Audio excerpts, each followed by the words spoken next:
Ó mistério dos mistérios! O espírito de cada alma não é aniquilado, mas sim expandido infinitamente. A criatura e o Criador são confundidos. Tal é a relação do iluminado. Enquanto tudo está no todo, é também verdade que o todo está em tudo. Aquele que compreende realmente essa verdade alcançou o grande conhecimento. O Kybalion. Quantas vezes a maioria das pessoas ouviram repetir a declaração que a sua divindade, chamada por muitos nomes, era todo em tudo? E quão pouco suspeitaram elas da verdade oculta, encoberta por estas palavras tão descuidadamente pronunciadas. A expressão comumente usada é uma sobrevivência da antiga máxima hermética, acima citada. Como diz o Kybalion, aquele que compreende realmente esta verdade alcançou o grande conhecimento. E sendo assim, permitimos-nos examinar esta verdade, cujo conhecimento tanto significa. Nesta exposição da verdade, esta máxima hermética está encoberta, uma das maiores verdades filosóficas, científicas e religiosas. Nós vos explicamos o preceito hermético a respeito da natureza mental do universo. A verdade que o universo é mental. Ele está dentro da mente do todo, diz o Kybalion. Na passagem citada acima, tudo está no todo. Mas note-se também a declaração correlativa que é também verdade que o todo está em tudo. Essa declaração aparentemente contraditória é reconciliável pela lei do paradoxo. É, aliás, uma exata declaração hermética das relações que existem entre o todo e o seu universo mental. Vimos que tudo está no todo. Vejamos agora o outro aspecto do assunto. Os ensinos herméticos são, com efeito, que o todo está iminente, permanece, está inerente, habita no seu universo, e em cada partícula, unidade ou combinação. Dentro do universo, esta expressão é geralmente ilustrada pelos instrutores, com uma referência ao princípio de correspondência. O instrutor ensina o discípulo a formar uma imagem mental de uma coisa, uma pessoa ou uma ideia, porque todas as coisas têm uma forma mental, dando como exemplo o ator dramático que forma uma ideia dos seus caracteres, ou um pintor ou escultor que forma uma imagem de um ideal que ele procura exprimir pela sua arte. Neste caso, o estudante deve compreender que, enquanto a imagem tem a sua existência e ser somente em sua própria mente, ao mesmo tempo ele, o estudante, o autor, dramaturgo, pintor ou escultor, está em certo sentido imanente e permanece, habita na imagem mental. Em outras palavras, toda virtude, vida, espírito e realidade da imagem mental é derivada da mente imanente do pensador. Considera isso por um momento, e logo compreendereis a ideia. Para tomarmos um exemplo moderno, diremos que Otelo, Iago, Hamlet, Lear, Ricardo III existiram somente na mente de Shakespeare, no campo da sua concepção ou criação. E ainda Shakespeare também existiu em cada um destes caracteres, dando-lhes a sua vitalidade, espírito e ação. Qual é o espírito dos caracteres que conhecemos como Micawber, Oliver Twist, Oriya Deep? Será Dickens? Ou cada um destes caracteres terá um espírito pessoal, independente do seu criador. Tem a Vênus de Medici, a Madonna Sixtina, o Apolo de Belvedere, espírito e realidade de si próprios? Ou representam eles o poder espiritual e mental dos seus criadores? A lei de paradoxo demonstra que as duas proposições são verdadeiras, consideradas no seu próprio ponto de vista. Micabé é Micabé e é também Dickens. E ademais, enquanto que Micabé pode ser dito como Dickens, o mesmo Dickens não é idêntico a Micabé. O homem, como Micabé, pode exclamar: o espírito do meu Criador está inerente em mim, e apesar disso, eu não sou ele. Quão diferente é esta da horrível meia-verdade tão estrondosamente anunciada por alguns dos falsos sábios, que enchem a atmosfera dos seus gritos: eu sou Deus. Imaginai o pobre diabo de Micabé ou de Uriah Heep gritando: eu sou Dickens. Ou algum dos humildes bobos das peças de Shakespeare, anunciando com grandiloquência: eu sou Shakespeare.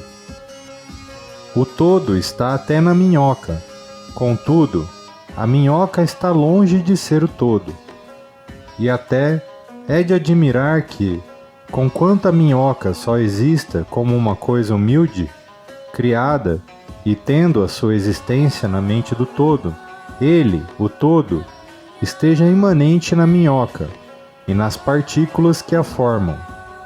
Haverá talvez um mistério maior que de tudo no todo e o todo em tudo? O estudante perceberá no correr da obra que os exemplos dados acima são necessariamente imperfeitos e inadequados, porque representam a criação de imagens mentais na mente finita, ao passo que o universo é criação na mente infinita, e a diferença entre os dois polos os separa. E assim, é simplesmente uma questão de grau, porque em ambas o mesmo princípio está em operação. O princípio de correspondência manifesta-se nelas. O que está em cima é como o que está embaixo, e o que está embaixo é como o que está em cima. E no grau em que o homem realize a existência do espírito que está imanente no seu ser, ele subirá na escada espiritual da vida. Eis o que significa desenvolvimento espiritual, reconhecimento, a realização e manifestação do Espírito dentro de nós. Procurai não esquecer-vos desta última definição, a do desenvolvimento. Ela contém a verdade da verdadeira religião. Existem muitos planos de existência, muitos subplanos de vida, muitos graus de existência no universo, e tudo depende do avançamento dos entes na escada, cuja ponta mais inferior é a mais grosseira matéria, e a mais superior sendo separada somente pela mais pequena divisão do espírito do todo. Nesta escada da vida, tudo se move em cima e embaixo. Todos estão no caminho, cujo fim é o todo. Todo progresso é uma volta à morada própria. Tudo está em cima e embaixo, apesar de todas as aparências contraditórias. Tal é a mensagem do iluminado. Os preceitos herméticos, referentes ao processo da criação mental do universo, são o que, no começo do ciclo de criação, o todo, em seu aspecto de existência, projeta sua vontade sobre o aspecto de estado, e o processo de criação começa. Dizem que o processo consiste no abaixamento da vibração até que é alcançado um grau bem inferior de energia vibratória, no qual ponto é manifestada a forma mais grosseira possível da matéria. Este processo é chamado estado de involução, em que o todo está involuído, ou envolvido dentro da sua criação.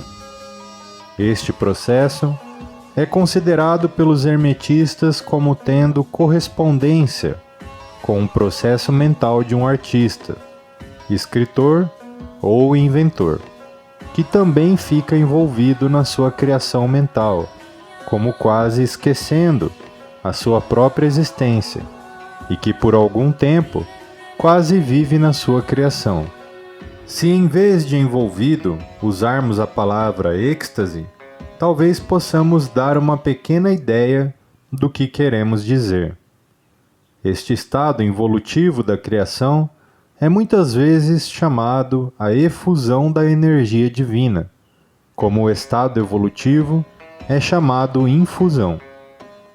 O polo extremo do processo de criação é considerado como sendo o mais afastado movido pelo todo, enquanto que o princípio do estado evolutivo é considerado como o princípio da volta do pêndulo do ritmo, sendo expressa em todos os ensinos herméticos uma ideia de volta a casa. Os preceitos são que durante a efusão, as vibrações tornam-se cada vez mais inferiores, até que finalmente a restringência cessa e as vibrações de volta começam. Mas há uma diferença. Ao passo que na efusão as forças criadoras manifestam-se compactamente e como um todo, no começo do estado evolutivo ou de infusão é manifestada a lei de individualização, que é a tendência a separar em unidades de força, até que finalmente aquilo que se separou do todo como energia não individualizada volte à sua fonte como unidade de força altamente desenvolvida, tendo subido de mais a mais na escada por meio da evolução física, mental e espiritual. Os antigos hermetistas usam a palavra meditação ao descrever o processo da criação mental do universo, na mente do todo.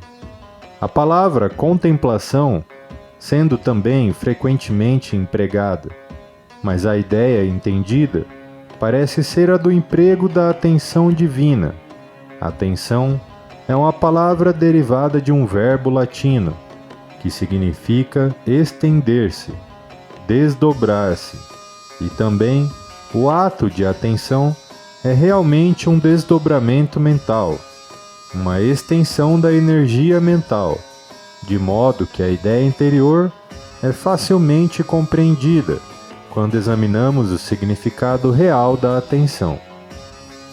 Os ensinos herméticos a respeito do processo de evolução são os que o todo, tendo meditado no princípio da criação, tendo estabelecido então os fundamentos materiais do universo, tendo pensado na sua existência, gradualmente desperta da sua meditação e assim começa a manifestar o processo de evolução nos planos material, mental e espiritual, sucessivamente e em ordem.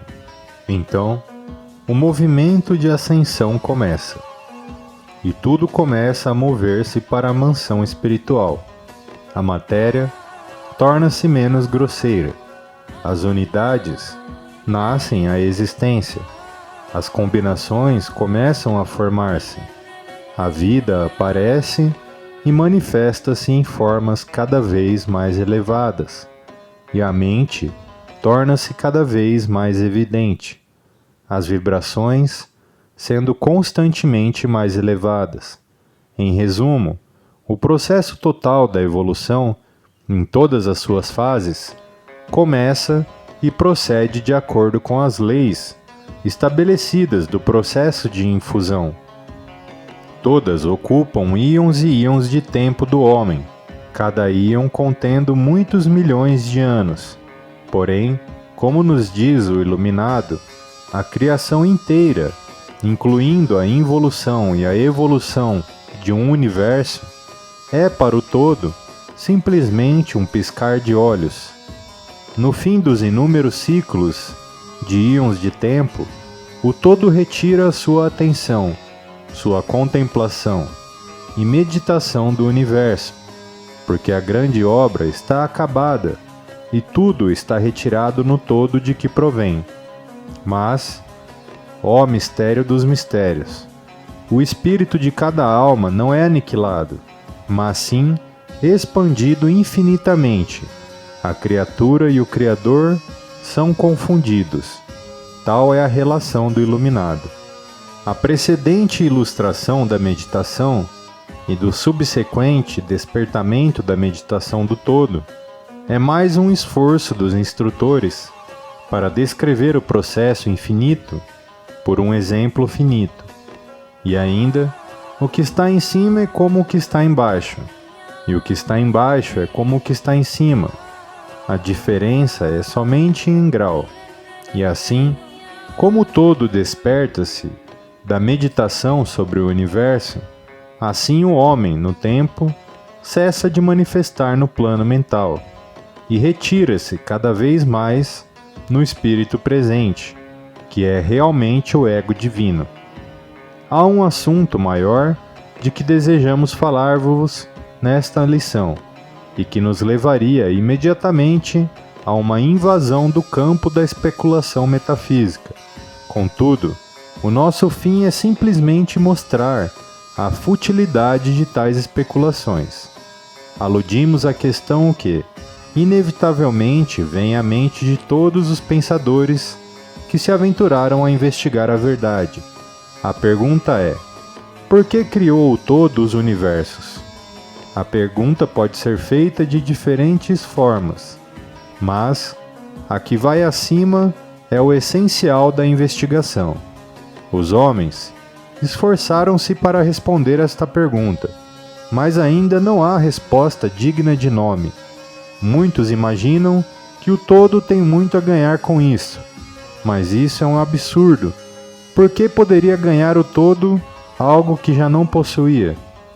Outros deram a resposta na ideia de que o todo quis que tudo emanasse, e outros que ele criou por prazer e divertimento, ou porque estava só, ou para manifestar o seu poder. Todas as respostas e ideias pureis qualidades do período infantil do pensamento.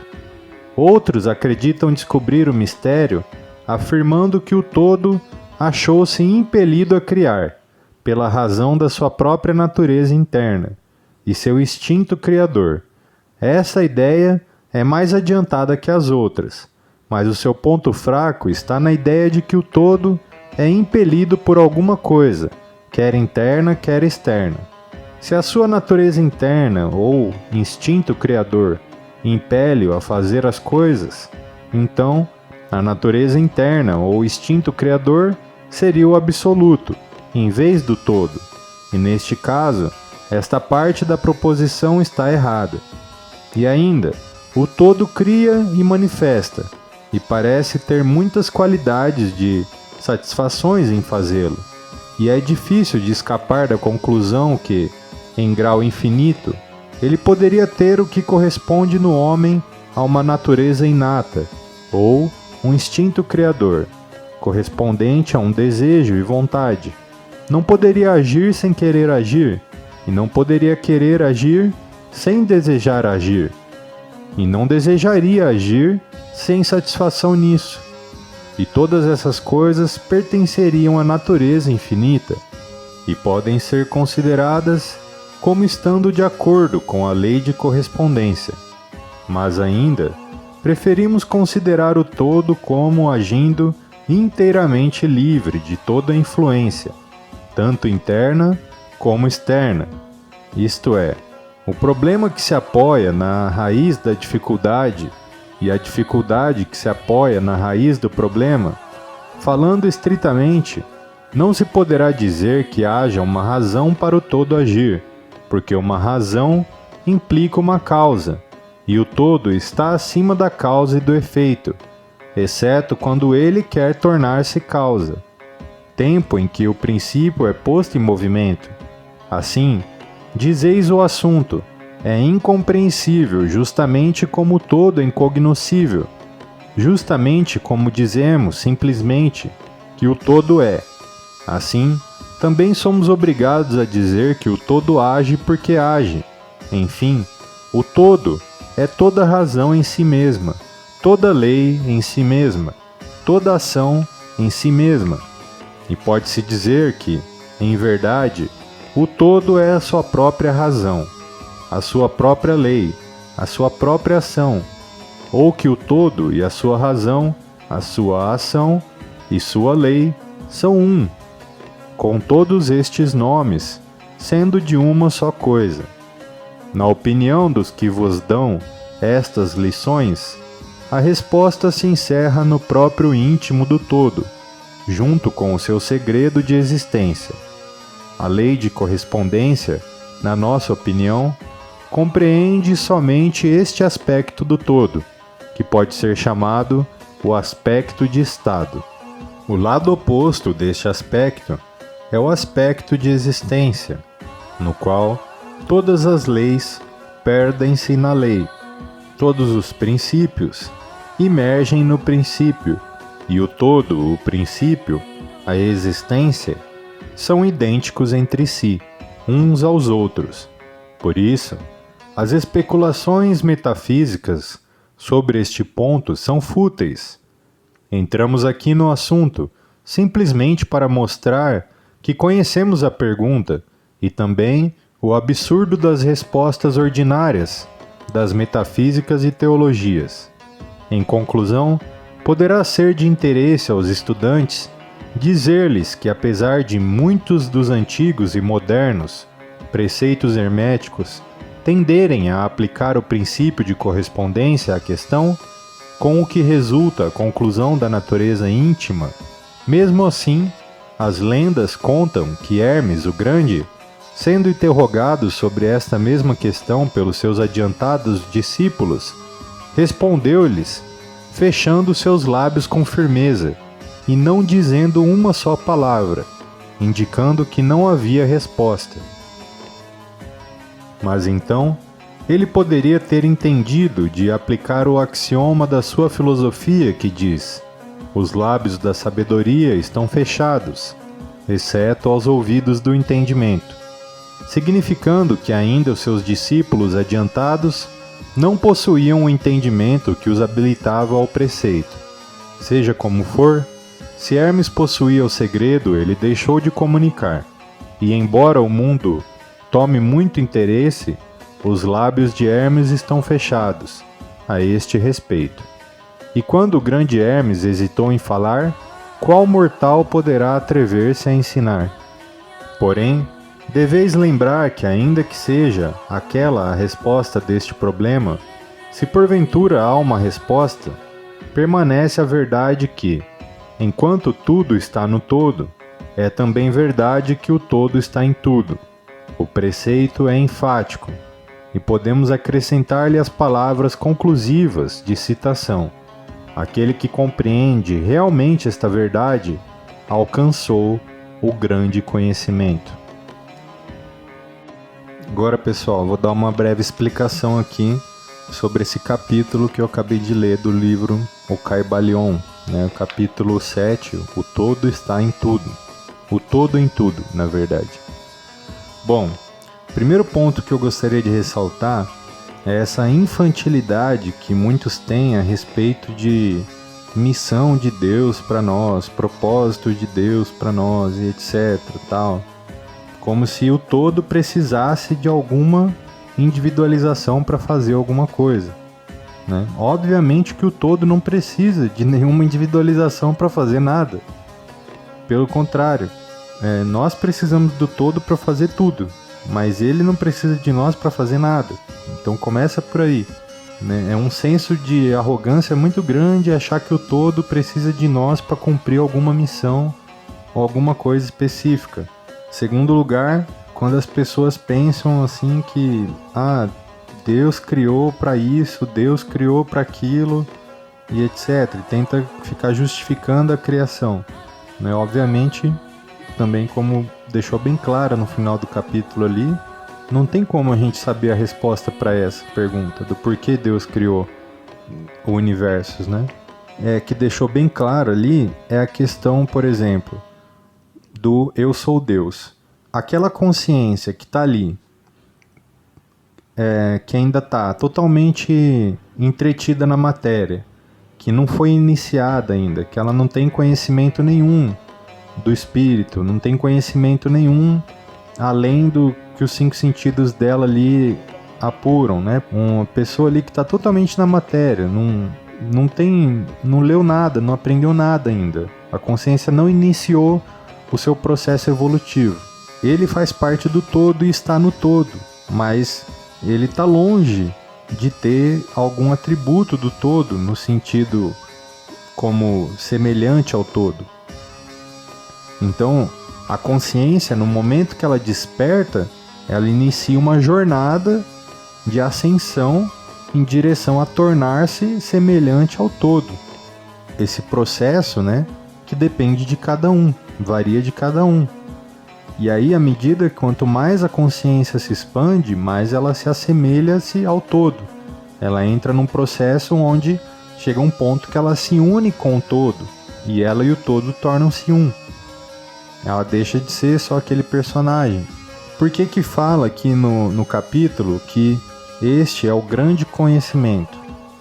No momento que a pessoa entende que o todo está em tudo, ela inicia o seu processo de unificação com o todo.